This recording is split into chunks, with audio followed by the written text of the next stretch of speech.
The main bank for Russian importers in China has stopped working with Russia. So much for eternal Chinese-Russian friendship, right? Good afternoon, this is Henry Keane, and you are watching another daily report by UATV English, attempting to bring the hard truth in easy terms for the whole free world, directly from Ukraine. The Chinese bank Chouzhou Commercial informed its clients about the suspension of all the transactions with Russia and Belarus, report Radio Liberty. At first, the Chinese bank refused to service Russia-Chinese deals on certain goods, the import of which into Russia is prohibited by international sanctions. Then, a few weeks later, the bank announced that all payments with Russia would be stopped, suspended regardless of product or currency or payment. And the suspension does not depend on the payment system itself. Moreover, stopping settlements, the transactions, does not depend on the payment system. Transactions are suspended for both SWIFT and Russian SPFS system and for Chinese CIPS. So even if the money transfer through national systems is not visible to American or European regulators, all this is anyway reflected in the bank reporting, and Western counterparts can demand that from the Chinese bank.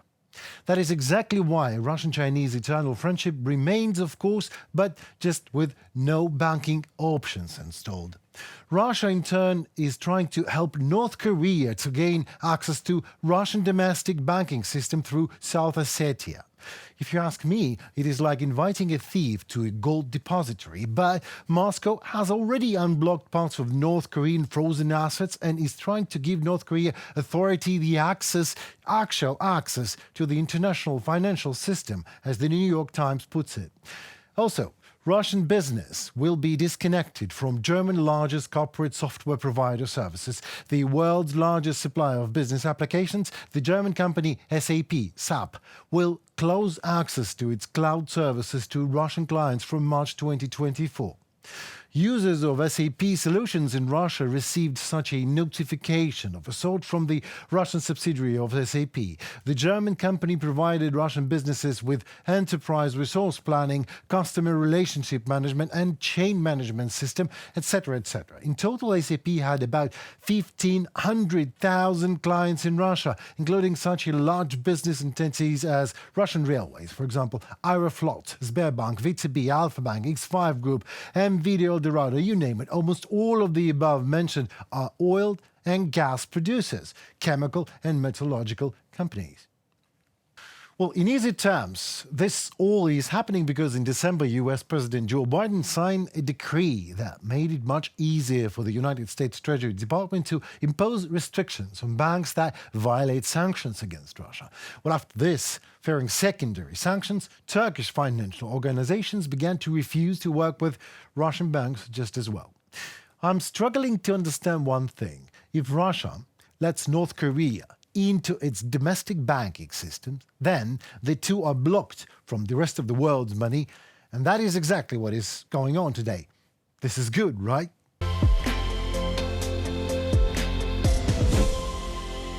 Gasprom's production has fallen to the lowest level in the company's history, and Gasprom did it to itself. Having cut off gas supply to most European countries and lost the only major foreign market it ever had, Gazprom continues to be forced to reduce gas production. At the end of 2023, Russia's largest gas company extracted 404 billion cubic meters of raw material, that means oil and gas, from under the Russian soil, says, guess who? Russian Ministry of Energy. Compared to the first year of the war, when Gazprom began to suspend wells and lost back then a fifth of all the production volume, now volumes decreased by another 9 billion cubic meters, that is roughly 2%. Today, the volumes of gas production by Gazprom show the lowest in the 34 years that the company has existed. Compared to 1990s, for example, when the USSR Ministry of Gas Industry was transformed into Gas State Corporation, Gazprom lost a third of its production, or almost 200 billion cubic meters. Потеряла рынок. Gazprom lost the market. It can be said that they lost money, but it somehow sounds pity. Money can be lost, for example, due to the fact that the price of natural gas has decreased. But the loss of a market, and such a large one as the European one, is much more serious for any company that calls itself international or transnational. Gazprom has effectively ceased to be an international company today, because even if compared with those companies that still extract gas in the Russian Federation, Gazprom is no longer as much of a monopoly as it was a few years ago. What Russia's supplies to Europe fell to 28 billion cubic meters. This is the level of the 1970s. I repeat, 1970s. That is more than half a century ago.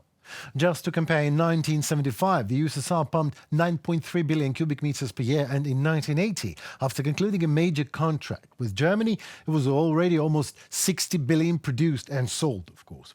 Indeed, in the past year, China purchased a record 23 billion cubic meters of cheap Russian oil delivered to China by the Power of Siberia pipeline. This, however, compensates only 1/8 of previous exports to the European Union, which once was a staggering 180 billion cubic meters delivered. Well, what can be said in easy terms here? It is probably the first time I'm personally very satisfied with Russians killing their own main source of income. Way to go, the Kremlin, and the way's down.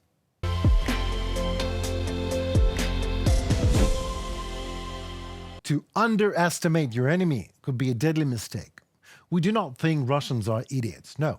We know they're monsters, murderers, rapists, child abductors, but they are no idiots.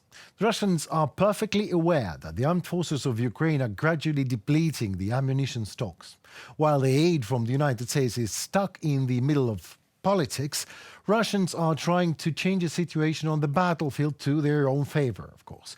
They are trying to gain the momentum to attack Ukrainian positions and terrorize peaceful cities more and more to come.